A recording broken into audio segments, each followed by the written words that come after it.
Une ville comme Longueuil peut préserver les espaces verts, d'abord en misant sur ceux qui sont déjà là.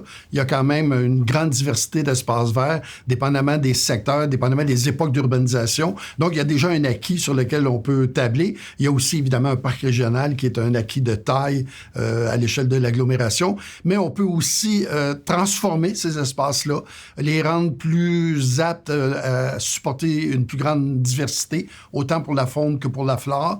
Un autre élément qui est important, c'est autant que faire se peut, connecter les espaces verts.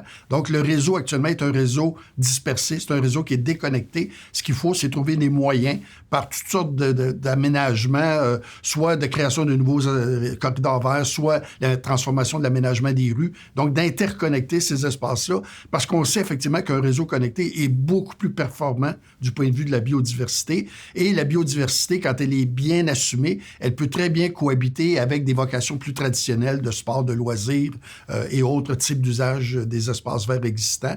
Et à chaque fois qu'on transforme un environnement, comme par exemple dans le secteur roland-terrien, c'est dès le départ de prévoir une mise en réseau de tout ce qui va appartenir à ce qu'on appelle les espaces verts. C'est-à-dire de ne pas attendre que les promoteurs aient construit pour aménager ce qui reste, mais déjà d'entrée de jeu, de capitaliser sur la disponibilité du terrain pour organiser un véritable réseau et ensuite permettre le développement du secteur.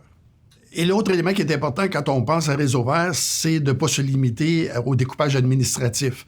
C'est-à-dire que la nature, la biodiversité peut pas être contrainte par les découpages administratifs. Il y a déjà une politique pour une trame verte et bleue à l'échelle de la communauté métropolitaine.